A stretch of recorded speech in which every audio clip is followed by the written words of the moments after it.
नमस्कार। मैं डॉक्टर ममता गंगवार, समाजशास्त्र विभाग, स्वामी विवेकानंद डिग्री कॉलेज, लोहाघाट। आज हम बात करेंगे समाज के बारे में, जो कि हमारा बीए फर्स्ट सेमेस्टर की यूनिट तीसरी में लगा है। पहले हम देखते हैं समाज की परिभाषाएं। इससे पहले मैं ये बता देना चाहती हूँ कि 1970 के बाद समाज जो वैज्ञानिक थे वो समाज को मूर्त रूप में देखते थे, और इससे जो पहले डेफिनेशन आई थी, परिभाषाएं समाज की आई थी, वो समाज को मूर्त देखती थी। तो पहले हम बात कर लेते हैं परिभाषाओं की। ईवी र्यूटर के अनुसार society an abstract term then connotes the complex of interrelation that exist between and among the members of the group। अगर इसे हिंदी में समझाएं तो र्यूटर के अनुसार र्यूटर समाज को अमूर्त मानते हैं। वह कहते हैं समाज एक अमूर्त धारणा है जो एक समूह के सदस्यों के बीच पाए जाने वाले पारस्परिक संबंधों की जटिलता का बोध कराती है। अब इसे थोड़ा सा एक्सप्लेन करती हूँ। तो अमूर्त क्या होता है? जो हमें दिखाई ना दे। तो र्यूटर का मानना है क्योंकि समाज जो है एक अमूर्त अवधारणा है, क्योंकि समाज क्या है? संबंधों से बनता है, और संबंध नहीं दिखाई देते, भूमिका रोल नहीं दिखाई देते, उनको महसूस किया जाता है। तो जो महसूस करने की चीज़ें हैं, इन्हीं के कारण समाज को अमूर्त कहा जाता है। अगर भूमिकाएं, रोल, संबंध नहीं होंगे तब तक समाज का निर्माण संभव नहीं है। इसीलिए ये अपनी परिभाषा में कहते हैं कि समाज एक अमूर्त अवधारणा है जो किस प्रकार बनेगी? जो पारस्परिक संबंधों की जटिलता से बनेगी। नेक्स्ट डेफिनेशन है एफ.एस. गिडिंस की। गिडिंस के अनुसार society is the union itself, the organisation, the sum of formal relation in which associating individuals are bound together. तो इसे अगर हिंदी में समझें तो समाज क्या है? स्वयं में संघ है, एक ऑर्गेनाइजेशन है, एक यूनियन है, औपचारिक संबंधों का योग है। इनके अनुसार ये समाज को औपचारिक संबंध कहते हैं। इन्होंने अनौपचारिक संबंध इसमें नहीं ली। औपचारिक संबंधों का योग है, तथा ये औपचारिक संबंध किस प्रकार के होते हैं? सहयोग देने वाले। इनमें इन्होंने संघर्ष वाले संबंधों की बात नहीं की है। तो नेक्स्ट डेफिनेशन देख लेते हैं, जो इसको और क्लियर करें तो एफ.एस. गिडिंस की डेफिनेशन को। तो सोसाइटी क्या है? एक संघ है, एक ऑर्गेनाइजेशन है, जिसमें कुछ लोग क्या होते हैं? औपचारिक संबंधों के द्वारा जुड़े होते हैं। ये औपचारिक संबंध कौन से होते हैं? ये सहयोग के आधार से जुड़े होते हैं, सहयोग के आधार पर स्थापित किए जाते हैं।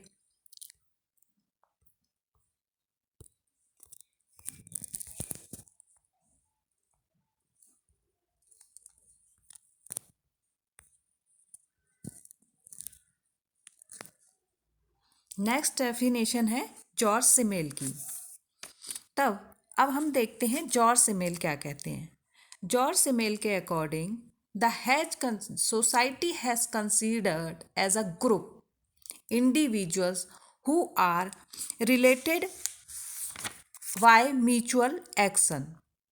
सोसाइटी क्या है? सोसाइटी एक संगठन है, एक ग्रुप है इंडिविजुअल्स का, जो क्या है? म्यूचुअल क्रिया द्वारा, एक्शन द्वारा। कौन सी क्रियाएं? देखिए, क्रियाएं दो प्रकार की होती हैं। एक तो जैविक क्रियाएं होती हैं, हमारी भूख, प्यास, पानी लगना। तो इनमें क्या है, हम किसी से इंटरेक्ट नहीं कर रहे हैं, किसी अदर पर्सन से। जब किसी हम अदर पर्सन से इंटरेक्ट नहीं कर रहे हैं तो ये ओनली एक्शन है। ये क्या है, ओनली एक्शन है।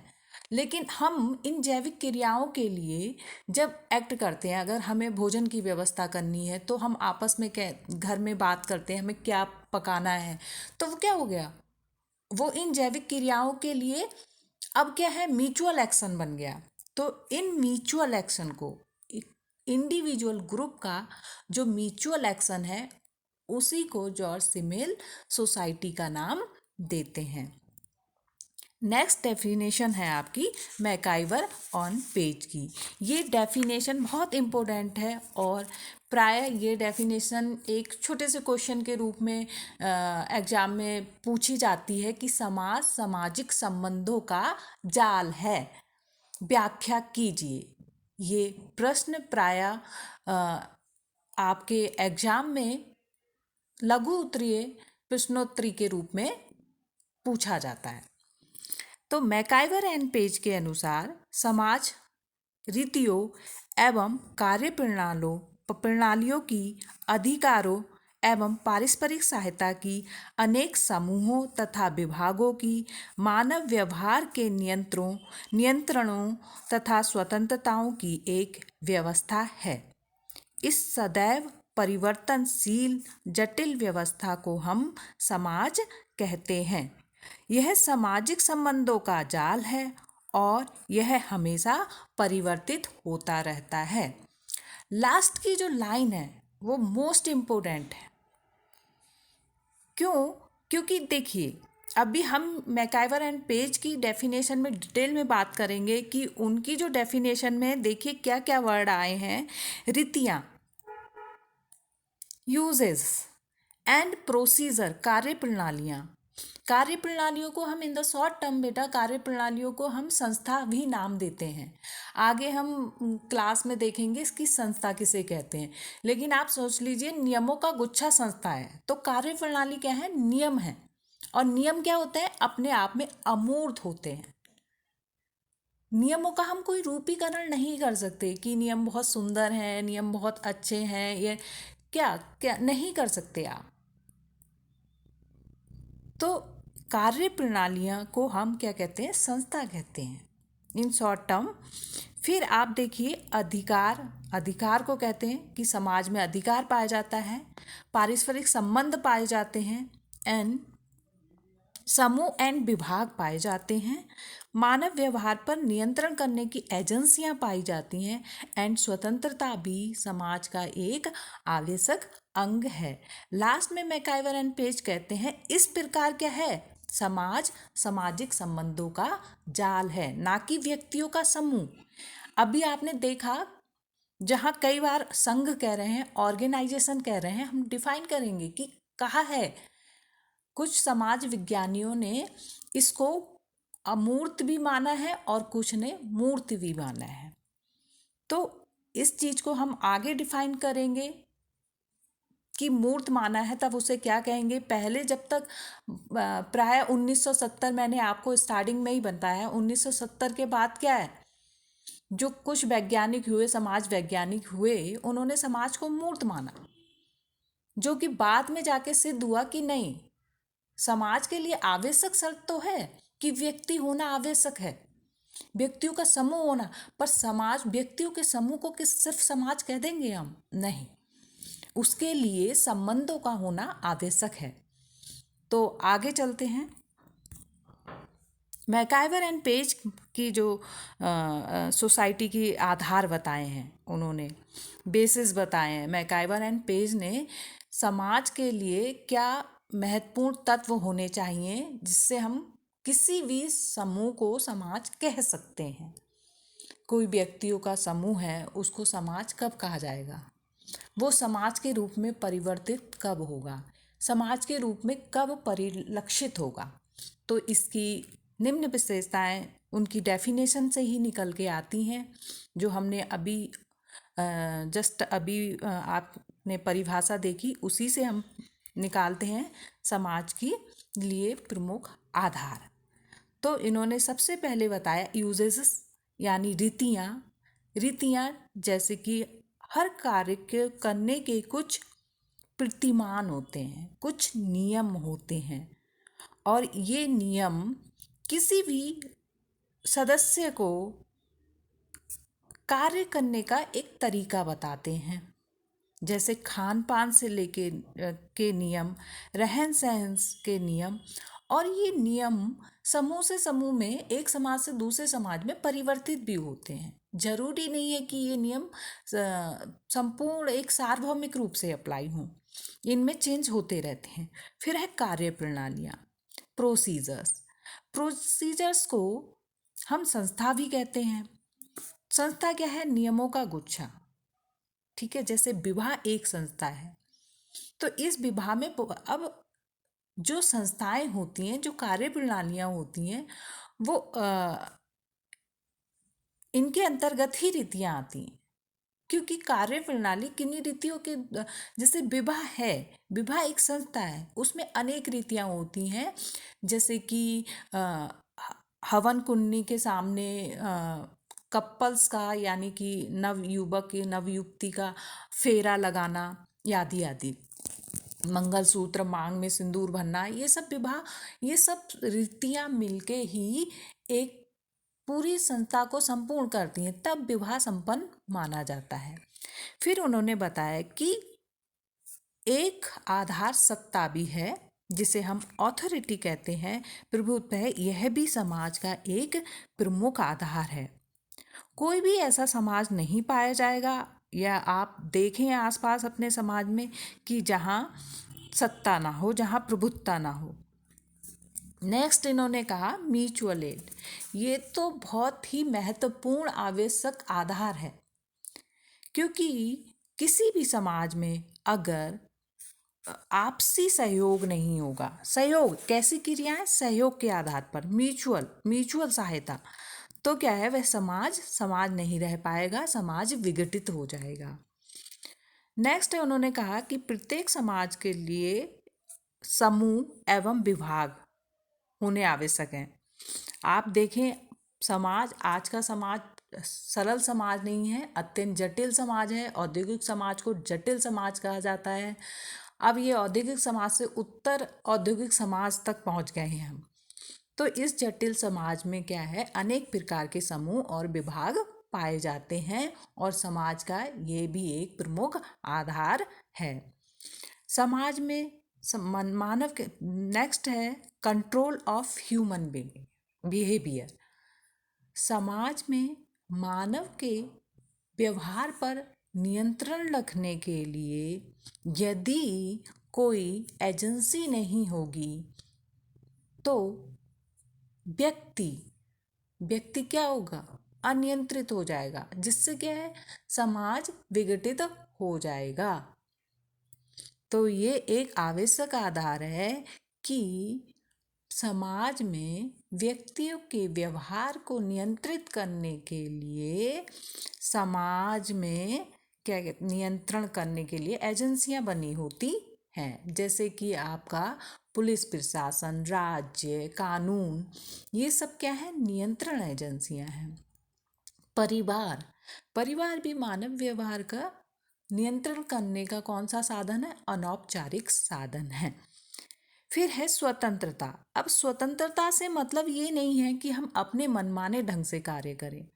यदि स्वतंत्रता का तात्पर्य होता तो हमें एजेंसी की जरूरत नहीं होती, तो हम एज अ पशु समाज बन जाते। तो वो पशु जब बन जाते तो फिर समाज ही नहीं बन पाता। यही कारण है कि हम जब आप जंगल में जब जाते हैं तो हम उसे समाज नहीं कह सकते। जंगल को अनेक पशु पक्षी अपने हिसाब से व्यवहार करते हैं।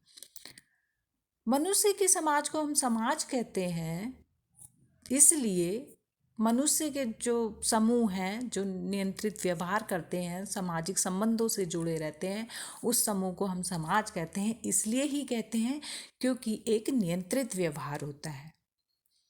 वो उनके व्यवहार को नियंत्रित करने की कई एजेंसियां होती हैं, औपचारिक भी अनौपचारिक भी। तो स्वतंत्रता का अर्थ यह है यहाँ पर कि मनुष्य को अपने विकास हेतु उचित वातावरण प्रदान किया जाए। यदि ऐसा नहीं होगा तो समाज विघटित हो जाएगा, समाज में क्रांति आ जाएगी। तो इसीलिए एक आवश्यक शर्त है कि समाज की संरचना बनी रहे, समाज की संरचना का परिवर्तन ना हो। इसलिए यह आवश्यक है कि उसमें सभी व्यक्तियों को अपने विकास हेतु उचित वातावरण प्रदान किया जाए। तो मैकाइवर एंड पेज इसके आधार पर 3 मुख्य विशेषताएं बताते हैं कि समाज वैसे तो अमूर्त नहीं है, अमूर्त है, यानी कि संबंधों का जाल है, परंतु बार बार मैं यही कहूँगी कि वो संबंध बनाता कौन है? व्यक्ति। जब व्यक्ति ही नहीं होंगे तो संबंध नहीं बन पाएंगे। इसलिए भले ही समाज संबंधों का जाल है, अमूर्त है, परंतु एक आवश्यक शर्त है समाज के लिए कि इसमें व्यक्तियों की बहुलता होनी चाहिए, क्योंकि संबंध व्यक्ति ही बनाएंगे। नेक्स्ट है सामाजिक संबंध। अब व्यक्ति तो हो गए, अब व्यक्तियों के मध्य जब तक संबंध स्थापित नहीं होंगे हम उसे समाज नहीं कह सकते, जब तक अंतःक्रिया नहीं होगी। अब संबंधों का निर्माण किस प्रकार होगा? संबंधों का निर्माण अंतःक्रियाओं द्वारा होगा। जब व्यक्ति आपस में अंतःक्रिया नहीं करेंगे, कोई एक्शन कोई रिएक्शन नहीं होगी, तब तक संबंधों का निर्माण नहीं होगा। संबंध किस प्रकार के? माता पिता का संबंध, एक्शन का रिएक्शन आता है इसमें, तो संबंधों का निर्माण नहीं होगा। ग्राहक और क्या कहते हैं, मालिक का संबंध, मजदूर का संबंध, अनेक प्रकार के संबंध। तो इन्होंने 3 मुख्य विशेषता बताई कि समाज के अस्तित्व के लिए एक तो व्यक्तियों की बहुलता, दूसरा सामाजिक संबंध, तीसरा आपका आ जाता है सामाजिक अंतःक्रिया। अब जो कि एग्जाम आपके सिलेबस में लगा हुआ है, कैरेक्टरिस्टिक ऑफ सोसाइटी, समाज की विशेषताएं। तो समाज की विशेषताएं क्या है? देखिए बच्चों, अगर क्वेश्चन पूछा जाता है कि समाज की परिभाषा दीजिए, तो हम समाज की परिभाषाओं में उपरोक्त जो हमने पढ़ी परिभाषाएं उनको दे सकते हैं। उसके बाद क्योंकि कुछ जो हमारे समाज वैज्ञानिक है उनको अमूर्त भी माना है, लेकिन ये अमूर्त जो माना उसको बाद में डिफाइन किया गया कि मैंने आपसे अभी कहा कि समाज जो है संबंधों का जाल है। इस प्रकार संबंध क्या होते हैं? अमूर्त होते हैं। तो समाज भी अमूर्त है, समाज भी क्या है? अमूर्त है। लेकिन जब हम इसे समूह के रूप में देखें, क्योंकि जैसा कि कुछ समाज वैज्ञानिकों ने समूह के, जैसे हमने र्यूटर को देखा, जॉनसन को देखा, गिडिंस को देखा, इन्होंने समाज को एक समूह के रूप में देखा था कि समाज क्या है? मानव समूह है। जब मानव समूह के रूप में देखा तो वहाँ व्यक्ति आ गए, और व्यक्ति का क्या है? मूर्तिकरण हो सकता है। व्यक्ति हमें दिखाई देते हैं, प्रत्यक्ष रूप से दिखाई देते हैं, तो हम समाज को क्या है? मूर्त मानेंगे।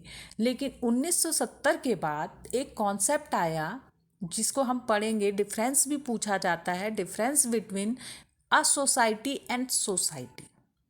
तो बाद में क्लियर किया गया कि जो व्यक्तियों के समूह के रूप में देखेंगे, एक भौगोलिक क्षेत्र में स्थापित मानव समूह को देखेंगे, तब हम उसे सोसाइटी ना कह के आ सोसाइटी कहेंगे।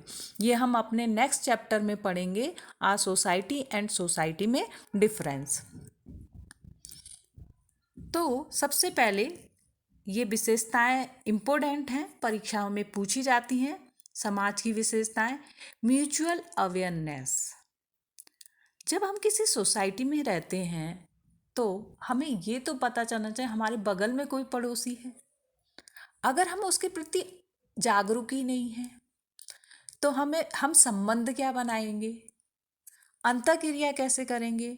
तो हमें क्या है? पारस्परिक जागरूकता होनी चाहिए। सोसाइटी में क्या है? बनने के लिए एक आवश्यक आधार कहें कि पारस्परिक जागरूकता होनी चाहिए। पारस्परिक जागरूकता के अभाव में ना तो हम सामाजिक संबंध बना सकते हैं और ना ही समाज। जहाँ संबंध नहीं बनेंगे तो समाज का तो सवाल ही नहीं बनता कि बन जाए। तो हमें एक समाज की विशेषता निकल के आती है कि इसमें क्या होती है, पारस्परिक जागरूकता होती है। सोसाइटी इज अ अब्स्ट्रैक्ट, इसको हमने पहले डेफिनेशन में भी देखा कि सोसाइटी क्या है, अमूर्त है। अब्स्ट्रैक्ट माने अमूर्त, सोसाइटी अमूर्त है। क्यों अमूर्त है? क्योंकि इसका निर्माण संबंधों से होता है। जब तक संबंध नहीं, आप देखते हैं जानवरों को, समाज को हम समाज कह सकते हैं, मतलब जानवरों के समूह को हम समाज कह सकते हैं? नहीं। ठीक है, सॉरी मैं समाज निकाल देती हूँ, पशु समाज, पशु का ग्रुप, अगर कोई भेड़ों का ग्रुप जा रहा है, बकरियों का समूह जा रहा है, हम उसको समाज कहते हैं? नहीं, क्योंकि उनमें ना म्यूचुअल अवेयरनेस है, ना ही हम उनको अमूर्त कह सकते हैं, क्योंकि वो दिखाई देते हैं। तो और दिखाई, और ना ही उनमें संबंधों का निर्माण होता है, जैसे श्रम विभाजन है, माता पिता पुत्री का संबंध है। ये सिर्फ क्या है, ये हम इंडिविजुअल जब निर्माण करते हैं, संबंध रिलेशन बनते हैं, तब ये मानव समूह जो है इस प्रकार की अंतःक्रियाएं करता है। और ये अंतःक्रियाएं पशुओं में नहीं पाई जाती हैं, संबंधों का निर्माण पशुओं में नहीं होता।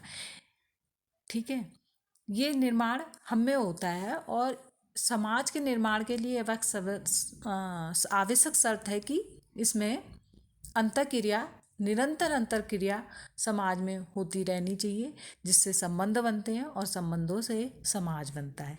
और जब संबंधों से, जहाँ भी संबंधों की बात आएगी, जहाँ भी भूमिकाओं की बात आएगी, तब हम उसे क्या कहेंगे, अमूर्त कहेंगे। तो समाज का निर्माण संबंधों के द्वारा होता है, इसलिए समाज क्या है, अमूर्त है। फिर है समाज में समानता एवं असमानता। देखिए, प्रत्येक समाज में समानता एवं असमानता दोनों ही मिलती हैं। ये दोनों ही क्या है, हमारे समाज के अस्तित्व के लिए आवश्यक तत्व हैं। अब हम कहेंगे कि समाज के लिए असमानता कैसे उपयोगी है और समानता कैसे उपयोगी है। देखिए, हम जब तक सेम नहीं होंगे तब तक हम जुड़ाव का अनुभव नहीं करेंगे। अगर कोई अलग संरचना का व्यक्ति होगा तो हम उसके साथ संबंध नहीं बना पाएंगे, संबंध स्थापित नहीं कर पाएंगे, ना ही इकट्ठे होंगे। जब हम एक जैसे दिखेंगे तो हम क्या होते हैं, इकट्ठा रहते हैं और सहयोग की भावना से कार्य को करते हैं, अंतःक्रियाएं करते हैं। गिडिंस ने कहा भी है कि समानता जो चेतना है, समानता होने की जो चेतना है कि मैं समान हूँ आपके, आप समान हैं मेरे, तो ये क्या है, यही प्रमुख समाज का आधार बनता है। फिर है समाज में जो असमानता है, इसी के अंदर जो लाइकनेस एंड डिफरेंसनेस है, उसी के अंदर हम बताएंगे कि समाज में असमानता भी है। असमानता किस तरीके से समाज को बनाए रखती है, जैसे कि असमानता है लिंग भेद। अब लिंग भेद के कारण समाज में श्रम विभाजन किया गया है, स्त्रियों का काम ये, पुरुषों का काम ये। तो समाज में असमानता भी उपयोगी है। अगर सभी लोग समान हो जाएंगे, अगर मान लिया जाए सभी का स्तर, आर्थिक स्तर एक जैसा हो जाएगा, तो निम्न कार्य कोई भी नहीं करना जाएगा, जबकि वो कार्य भी अत्यंत आवश्यक होगा। तो समाज की संरचना कैसे बने रहेगी। तो इस प्रकार समाज में समानता असमानता दोनों ही पाई जाती हैं, लेकिन समानता क्या है, असमानता समानता के अधीन होगी। इसका तात्पर्य यह है कि समाज में असमानता से अधिक क्या होना चाहिए, समानता होना चाहिए, सहयोग अधिक होना चाहिए, ये मतलब है। अगर असमानता अधिक हो जाएगी तो क्रांति आ सकती है, जो कि समाज में विघटन उत्पन्न कर सकती है। हो सकता है कई बार हम आगे पढ़ेंगे विघटन एंड क्रांति एंड आंदोलन। तो क्रांति एंड आंदोलन के अपने महत्व हैं कि सक्सेस हुई तो समाज, लेकिन समाज की संरचना, क्योंकि समाज में एक गुण होता है, समाज अपने स्थायित्व बनाए रखना चाहता है। हालांकि समाज में कंटिन्यूटी कुछ ना कुछ परिवर्तन होता रहता है। जब ये परिवर्तन तीव्रगामी होता है, जो कि समाज की संरचना में ही परिवर्तन कर देता है, पूरी संरचना का ही परिवर्तन कर देता है, तब हम इसे क्रांति बोलते हैं। इस टॉपिक को हम यहाँ बात नहीं करेंगे, नेक्स्ट चैप्टर में करेंगे। फिर है समाज में सहयोग एंड संघर्ष। देखिए, समाज में एक आवश्यक शर्त है, सहयोग और संघर्ष, सहयोग और संघर्ष दोनों पाए जाते हैं। आप प्रायः देखेंगे कि परिवार समाज में अगर सहयोग नहीं होगा तो समाज में व्यक्ति का जीना दुर्भर हो जाएगा। समाज में सहयोग अत्यंत आवश्यक है, लेकिन हम देखते हैं कि संघर्ष भी थोड़ा बहुत पाया जाता है, कि लोग अपने अधिकारों के लिए लड़ते हैं, कभी कभी छोटे छोटे आंदोलन भी होते हैं। तो ये क्या है, सब संघर्ष का उदाहरण है। लेकिन जिस प्रकार लाइकनेस एंड डिफरेंसेस में हमने कहा कि लाइकनेस जो है वो ज़्यादा ज़रूरी है, इसी प्रकार समाज की संरचना को बने रहने के लिए, समाज बना रहे, इसके लिए आवश्यक है कि इसमें सहयोग अधिक पाया जाता है। सहयोग एवं संघर्ष दोनों ही पाए जाएंगे, परंतु सहयोग अधिक मात्रा में पाया जाएगा। जिस समाज में सहयोग से अधिक संघर्ष होगा वह समाज विघटित हो जाएगा। नेक्स्ट विशेषता है आपकी समाज, society is a ever changing. मतलब समाज में हमेशा परिवर्तन होता रहता है। आज देखिए, हम आदिम सोसाइटी से जीवन स्टार्ट हुआ था, अग्नि की खोज की, पहिए की खोज की, फिर क्या है, मनुष्य ने भोजन को एकत्र करना स्टार्ट किया, फिर खेती करना सीखा। आज हम क्या हैं, उत्तर औद्योगिक समाज में हैं। तो यह लंबे समय काल से परिवर्तन होता रहा है और परिवर्तन होता रहेगा, यह समाज की विशेषता है। नेक्स्ट, आप बस ये समाज की विशेषताएं कंप्लीट हो गई। इसके बाद यदि आपका कोई क्वेश्चन है तो आप कमेंट बॉक्स में डाल सकते हैं। और बहुत बहुत धन्यवाद आपको मुझे सुनने के लिए। आप सभी का बहुत बहुत धन्यवाद।